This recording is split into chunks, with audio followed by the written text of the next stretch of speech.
Hello viewers, Tollywood story এক্সপ্লেনারে তোমাদের সবাইকে স্বাগত জানিয়ে রাঙামতি তীরন্দাজের আজকের পর্বের রিভিউ আমি শুরু করছি। শুরুতেই দেখা যাচ্ছে রাঙা বলছে, তোদেরকে প্রমাণ দিতে হবে, আজ তোদের সামনে আমি সমস্ত প্রমাণ দেব। এই বলে সত্যজিৎ স্যারকে প্রমাণগুলো দেখাতে বলে রাঙা। সত্যজিৎ বাবু তখন সঙ্গীতের দিন আহিরি রাজেন্দ্র স্যারের সাথে যে দেখা করেছিল, যা যা কথা বলেছিল সবটারই একটা ভিডিও রেকর্ড করে রেখেছিল, আর সেটা সবার সামনে প্লে করে। সেই ভিডিওতে সবাই পরিষ্কার দেখতে পাচ্ছে আহিরি নিজের মুখে নিজের সমস্ত দোষগুলো স্বীকার করছে, যে সে রাঙার সাথে কি করেছিল। বাড়িশুদ্ধ লোক কিন্তু এগুলো দেখে শুনে অবাক হয়ে যায়। বর্দা বলছে, ওরে বাবা, এ তো সাংঘাতিক। রাঙা এবার উড়নবাবুকে বলছে, কিরে, এবার প্রমাণ করতে পেরেছি তো? মেজদাদাবাবু বড় বৌদি অনেক চেষ্টা করেছিল আমাদের ডিভোর্সটা করানোর, কিন্তু আমি ইচ্ছে করে ভুল করে সই করেছিলাম, ভুলভাল সই করেছিলাম। আর আঙ্গুলের উপরে একটা প্লাস্টিক লাগিয়ে নিয়েছিলাম যাতে টিপছাপটাও ঠিকঠাক না পড়ে। ভুল সই আর নকল টিপছাপে কাঁচকলা ডিভোর্স হবে, আর সেই জন্যই আমি সিঁদুরটা পরেছিলাম গর্ব করে। আমি এখনও রাঙামতি বসু, একলব্য বসুর বউ। এটা শুনে একলব্যের মুখে কিন্তু হাসি ফুটে ওঠে, আর রাঙার দিকে তাকিয়ে হাসতে থাকে। এবার কিন্তু আহিরির মা আহিরিকে বলছে, ধীরে ধীরে বলছে, এত বড় সর্বনাশ তুই কেন করলি? আহিরির বাবা একলব্যের সামনে হাত জোর করে বলছে, দয়া করে তুমি আমার মেয়েকে ভুল বোঝো না বাবা। আমি জানি না যে ও এই কাজ কেন করেছে, যদি করে থাকে। এরপরে একলব্যের বাবার কাছেও হাত জোর করে বলছে, দয়া করে ভুল বুঝবেন না নবরণবাবু। নবরণবাবু তখন বলছেন, ভুল বোঝাবুঝি তো হচ্ছিল এতক্ষণ, সব কিছু চোখের সামনে দেখার পর তো সব কিছু পরিষ্কার হয়ে গেল। আপনার মেয়ে এই ধরনের একটা ক্রিমিনাল, আর এই ধরনের একটা ক্রিমিনাল মেয়ের সাথে আমার ছেলের বিয়ে আমি কেন দিতে চাইবো বলুন তো? একলব্যের মা এবার একলব্যের কাছে গিয়ে তাকে বলছে, এবার বুঝতে পারছিস তো তুই রাঙার সাথে, আমি রাঙার সাথে তোর বিয়ে দিয়ে কোনো ভুল করিনি। আহিরি তোকে কোনো দিনও ভালোবাসিনি, ভালোবাসতে পারে না তোকে। ও শুধু তোর মতো একজন ভালো সাকসেসফুল মানুষকে পেতে চেয়েছিল, এর থেকে বেশি আর কিচ্ছু না। যে সত্যি ভালোবাসে সে এরকম কাজ কখনো করতে পারে না। একলব্য এই কথাগুলো শুনে নিজের ভুলগুলো বুঝতে পেরে কাঁদছে। এরপর আহিরি চেঁচিয়ে উঠে বলছে, না না, সব ভুল আন্টি, আমি যা করেছি আমি কিন্তু একলব্যকে ভালোবাসি বলেই করেছি। একলব্য এটা শুনে হাসতে থাকে। একলব্যের জীবনে আমি ছিলাম আন্টি, আর কেউ কোনোদিনও ছিল না। মাঝখান থেকে তুমি একদিন রাঙাকে নিয়ে চলে এলে, একলব্যের সঙ্গে তার বিয়ে দিয়ে দিলে, আর আমার সঙ্গে একলব্যের সম্পর্কটা ধীরে ধীরে নষ্ট হয়ে গেল। রাঙা একলব্যের জীবনে চলে এলো, আমি একলব্যের জীবন থেকে হারিয়ে গেলাম। আমার কি দোষ ছিল আন্টি? এরপর আহিরি বলছে, আচ্ছা, আমার জায়গায় যদি তোমাদের বাড়ির কোনো মেয়ে থাকতো, তাহলে তুমি এটা মেনে নিতে পারতে? একলব্যের মা তখন বলছে, খুব কষ্ট হতো, কিন্তু মেনে নিতে পারতাম। আমি হাজার কষ্ট হলেও তাকে আর নিজেকে বোঝাতাম যে এটা জীবনের একটা দুর্ঘটনা, এটাকে ভুলে গিয়ে এগিয়ে যেতে হবে। যেটা আমি বারবার তোমার সঙ্গেও করতে চেষ্টা করেছি আহিরি, কিন্তু তুমি সেটা অস্বীকার করতে পারবে না কিন্তু। আর ভালোবাসার দোহাই দিয়ে মানুষ খুন করার চেষ্টাকে তুমি প্লিজ ঠিক প্রমাণ করার চেষ্টা করো না আহিরি। তুমি একাধিকবার রাঙাকে মেরে ফেলার চেষ্টা করেছো। এরপর আহিরি একলব্যের কাছে গিয়ে বলছে, বিশ্বাস করো, আমি তোমাকে খুব ভালোবাসি, পাগলের মতো ভালোবাসি। আমি যা যা ভুল করেছি সব তোমাকে পাওয়ার জন্য করেছি একলব্য। সত্যি বলছি, আমার কথাটা একবার বিশ্বাস করো। এই যে টাকা ইনকাম করেছি, আমি ফ্ল্যাট কিনেছি, সব তো আমাদের জন্যই কিনেছি।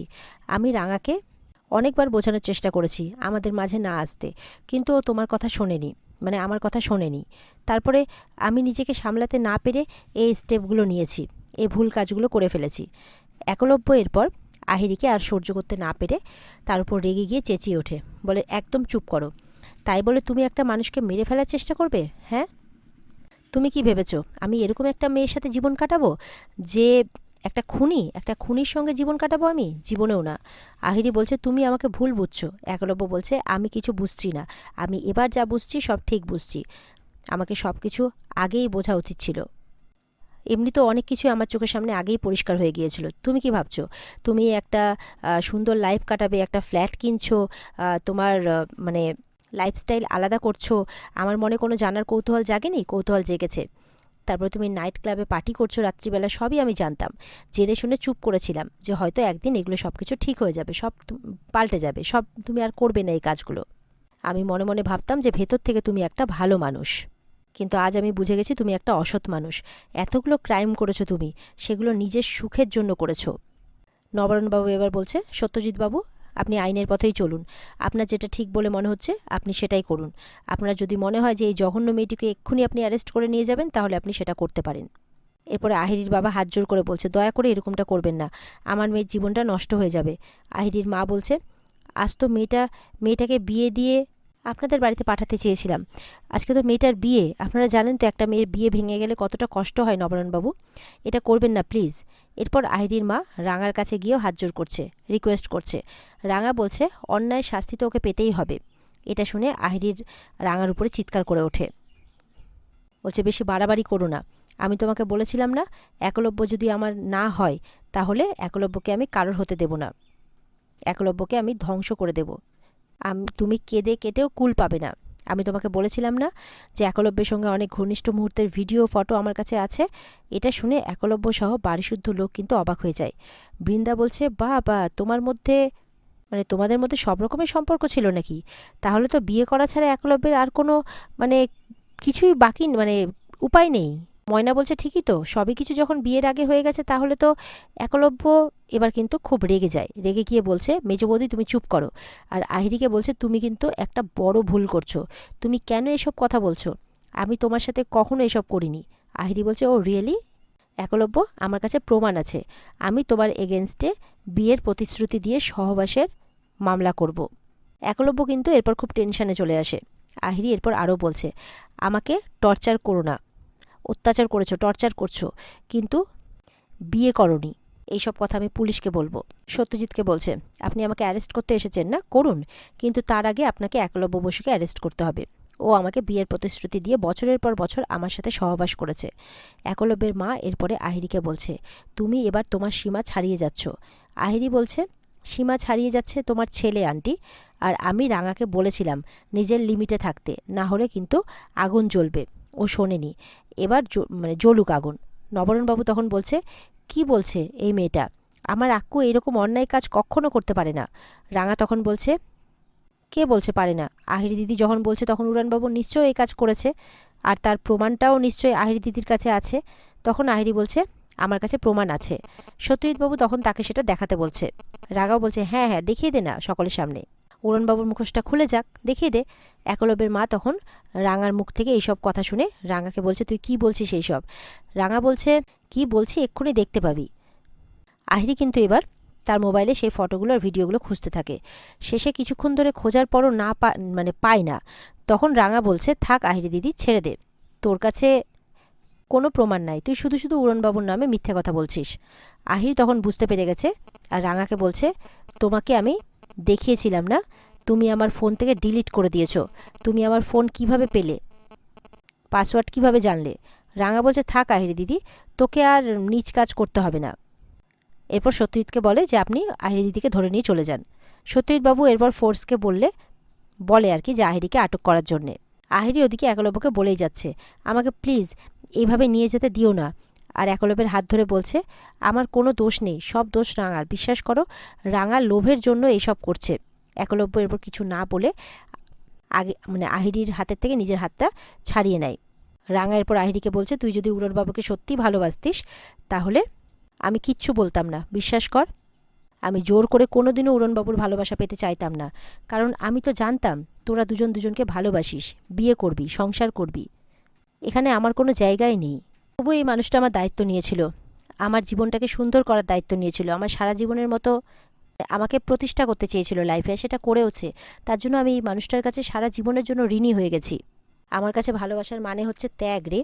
আমি আমি যদি উড়নবাবুকে ভালোবেসেও থাকি, তাহলে তার ভালোবাসার জন্যে তাকে ভালোবাসার জন্য আমি সব কিছু ত্যাগও করতে পারি। আমি কোনোদিন ওকে পাওয়ার চেষ্টা করিনি, আর এমনটা আমি করবও না, কারণ আমি জানি যে এটার ওনার ভালোবাসা পাওয়ার কোনো যোগ্যতাই আমার মধ্যে নেই।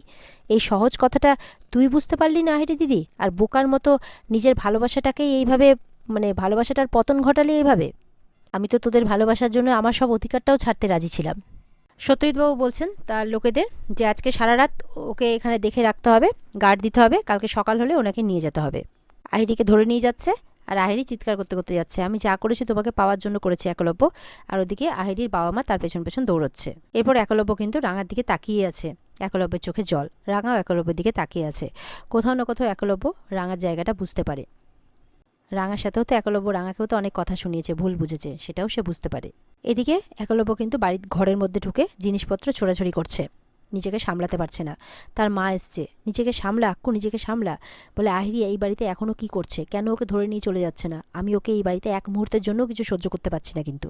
এই বলে জিনিস খালি ছুটছে, আর একলব্যের মা তাকে সামলাচ্ছে। বলে তোকে নিজেকে সামলাতে হবে আক্কু, নাহলে তোর ক্ষতি হয়ে যাবে। বলে আর নতুন করে ক্ষতি হওয়ার কি আছে বলো তো মা? বলছে তুমি ভাবতে পারছো মা, আহিরি দিনের পর দিন আমাকে এইভাবে ঠকিয়ে গেছে। আমি তো আহিরিকে ভালোবেসেছিলাম, আমার দোষটা কোথায় ছিল? বলছে মানছি আমি রাঙাকে বিয়ে করেছিলাম, ওকে একটা মানে আলাদা সিচুয়েশনের মধ্যে ফেলে দিয়েছিলাম, কিন্তু আমি কি করব, আমি তো ডিভোর্সের প্রসেসটা এগিয়ে নিয়ে যাচ্ছিলাম। আমার দোষটা কোথায় ছিল মা? তুমি ভাবতে পারছো ও হিরে পাচার করার মতো একটা জঘন্য কাজের সাথে যুক্ত ছিল, তারপর ও রাঙামতিকে খুন করার চেষ্টা করেছিল। তুমি ভাবতে পারছো এগুলো? ওই এতটা ক্রিমিনাল মাইন্ডের মা, আমি কি ওকে এতটা চিনতে ভুল করেছিলাম? এবার আহিরির মা এসছে ঘরে, বলছে আমার কথাটা শোনো, আমি আজকেই লয়ারকে বলছি, মানে লয়ার ডাকছি। দেখো এই সবটা কিন্তু সত্যি নয়, আমার মেয়েটা এতটাও খারাপ নয়, তুমি বিশ্বাস করো। ওর বিরুদ্ধে না একটা বড় ষড়যন্ত্র হয়েছে। বিয়ে করার জন্য রিকোয়েস্ট করছে বারবার করে। একলব্যের মা তো শুনে অবাক হচ্ছে, এত কিছুর পরেও কি করে এরকম কথা বলতে পারে। একলব্যের মা বলছে আপনার মেয়ে এত বড় বড় ক্রাইম করেছে, রাঙাকে প্রাণে মারার চেষ্টা করেছে, এত বিচ্ছিরি সব ক্রাইম করেছে, তার আবার নিজের মধ্যে গোপন করে রেখেছে। আপনার কি মনে হয় এরকম ক্রিমিনাল একটা মেয়ের সাথে আমি আমার ছেলের বিয়ে দেব? এরপরে একলব্য বলছে শুনুন, আজকে যা ঘটনা ঘটে গেছে, এরপরে আপনার মেয়েকে বিয়ে করার কোনো প্রশ্নই ওঠে না। আমি আপনাদেরকে রেসপেক্ট করে বলছি, প্লিজ এরকম অনুরোধ করবেন না। কাল সকালে আপনার মেয়েকে পুলিশ এখান থেকে নিয়ে যাবে, তারপর আপনার মেয়ের সাথে কোনো রকম সম্পর্ক আমি রাখতে চাই না। আপনার মেয়ে যখন ছবি ভিডিও দেখে আমাকে ব্ল্যাকমেল করার চেষ্টা করছিল, তখন কি আপনি ওখানে দাঁড়িয়েছিলেন না? আমাকে যে পুলিশে দেওয়ার চেষ্টা করেছে আমি তার কথা ভাববো? দেখুন আদালতে এগুলো প্রমাণ হবে কিনা জানি না, ও শাস্তি পাবে কিনা আমি সেটাও জানি না, কিন্তু আমার আদালতে ওর ক্ষমা হবে না। আহিরির মা শুনে অবাক হয়। আপনার মেয়েকে বলে দেবেন এই জীবনে যাতে আমার সামনে না আসে। এবার যখন একলব্য চলে যাচ্ছে, রাঙা ওই ঘরেই আসে, রাঙার দিকে তাকিয়ে আছে একলব্য। তখন একলব্যকে পেছন থেকে ডেকে বলছে আহিরির মা, এত সহজে তো আমি তোমাদেরকে ছেড়ে দেবো না একলব্য। আমার মেয়ে যদি শোকে ভালো মন্দ কিছু করে বসে না, তাহলে এর দায় কিন্তু একা তোমার নয় একলব্য, তোমার পুরো পরিবারের। আর তোমার পুরো পরিবারকে আমি জেল খাটিয়ে ছাড়বো, তোমাদের সবাইকে আমি মার্ডার কেসে ফাঁসাবো, কথাটা মনে রেখো একলব্য। এই বলে চলে যায়, যাওয়ার সময় রাঙাকে ধাক্কা দিয়ে যায়। একলব্যেরও মন মাইন্ড ঠিক নেই, সে তার ঘরে চলে যায়। একলব্যের মা তখন রাঙাকে সামলাতে থাকে, রাঙাকে জড়িয়ে ধরে, কারণ আজকে রাঙার জন্যই এই সবটা সম্ভব হয়েছে। তার ছেলে একটা এই খারাপ মেয়ের পাল্লায় পড়ার থেকে বেঁচে গেছে। আর এখানে আজকের পর্ব শেষ হয়ে যায়। তো বন্ধুরা, এই ছিল আজকের পর্বের রিভিউ। ভালো লেগে থাকলে পর্বকে লাইক কমেন্ট করে জানাতে ভুলবে না, আর আমাদের সাথে জুড়তে আমাদের চ্যানেলকে সাবস্ক্রাইব করতেও ভুলবে না। পর্বের বিস্তারিত দেখতে অবশ্যই স্টার জলসার পর্দায় চোখ রাখবে। দেখা হচ্ছে আগামীকালকে। সবাই ভালো থাকবে, টাটা।